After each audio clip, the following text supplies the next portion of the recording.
तो हम उस महापुरुष या उस हस्ती को रब के दरबार में अर्जी लगाने के लिए एक वसीले के तौर पे यूज करते हैं। तो वसीले की भी ना दो सिचुएशंस अलग अलग बनती हैं।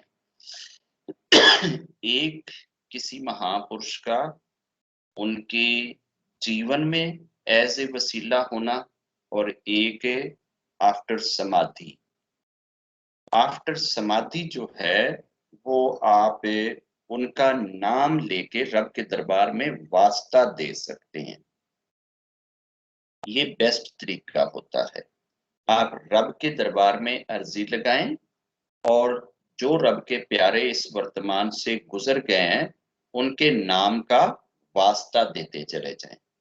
ठीक है ना, कि रब्बा इनके नाम का वास्ता लाता हूं तेरे दरबार में, तो इनके नाम के वास्ते से तू मेरी अर्जी को सुन ले। अर्जी रब से ही की जाए, अर्जी किसी और से ना लगाई जाए। अर्जी लगाने की जगह और पूजा की जगह वो सिर्फ एक ही होती है।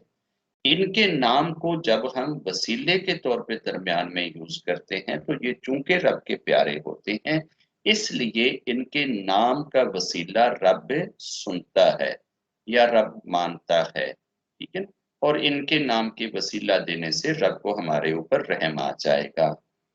अगर ये महापुरुष अपने हयाती में हो, अपने जीवन में हो, अपनी लाइफ में हो, फिर आप अगर उनके दरबार में जाते हो, उनसे मिलने के लिए जाते हो, तो वहां उनके चरणों में बैठ के फिर आप डायरेक्टली उनसे कह सकते हैं कि बाबा गुरु नानक देव जी, आप रब के दरबार में मेरे लिए ये अर्जी लगा दें।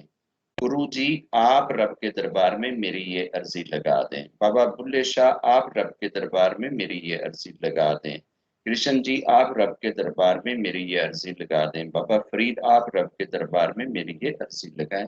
जब आप भी उनके साथ फिजिकल रूप में, उनकी फिजिकल बॉडी में रहते हुए, चोला छोड़ने से पहले आप अगर उनके चरणों में जाएं, तो उस वक्त आप उनको ये कह सकते हैं। अब आप नहीं डायरेक्ट रब से बात कर रहे या डायरेक्ट रब से अर्ज नहीं लगा रहे, आप एक महापुरुष के पास चलकर आ गए और अब महापुरुष से कह रहे हैं कि ये मेरी अर्जी है, ये मेरी दुआ है, ये मेरी चीज है, आप ये अर्जी उठा के रब के दरबार में रखें। ठीक है ना, आप मेरे लिए ये दुआ करें कि रब मेरे बच्चे को कामयाब कर दे। आप मेरे लिए दुआ करें कि रब मेरा रिज़्क बढ़ा दे। आप मेरे लिए दुआ करें कि मेरे बच्चे आ जाएं। आप मेरे लिए दुआ करें कि मेरा वीज़ा लग जाए। आप मेरे लिए दुआ करें, या जो भी ब्लेसिंग्स आपने देनी है, वो उस वक्त चूंकि आपकी दुआ उन तक आ गई। अब दुआ करने वाले दो हो गए, एक आप थे, एक वो महापुरुष। और महापुरुष अब आपकी दुआ को अपने खुद ऑटो वसीले से रब के दरबार में रख रहा है।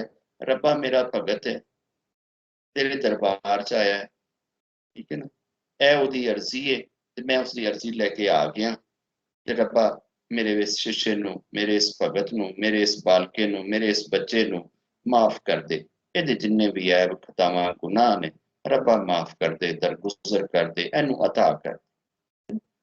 उस सूरत में अगर वो हयाती के अंदर हो, अगर वो जीवन में हो, तो फिर आपकी अर्जी चलेगी सीधी उनके पास और उनको आप अभी कह सकते हैं कि जी आप ये मेरी अर्जी लगा दो रब के दरबार में। जब वो चोला छोड़ गए, खुद रब के दरबार में हाजिर हो गए हैं, अब रह जाता है उनके नाम की ब्लेसिंग। अब रह जाएगी उनके नाम का वसीला या नाम का वास्ता। जब हम उनके नाम का वास्ता लेके रब के दरबार में अर्जी लगाएंगे, तो ये बिल्कुल वही चीज बन जाएगी कि जैसे हयाती में आप उनके पास चले गए थे और आप उनको ले गए। रब उनके नाम की लज्जा भी वैसे ही रखता है कि जैसे आप उनकी जिंदगी में उनके चरणों में चले गए और उन्होंने आपके लिए दुआ रब के दरबार में कर दी। तो अब जो है बेस्ट तरीका ये है कि उनके नाम का वसीला रब के दरबार में रखें, वास्ता रब के दरबार में रखें। अब दुआ डायरेक्ट रब से ही आप कर सकते हैं, क्योंकि ये महापुरुष फिजिकल रूप में आपके सामने अभी मौजूद नहीं है।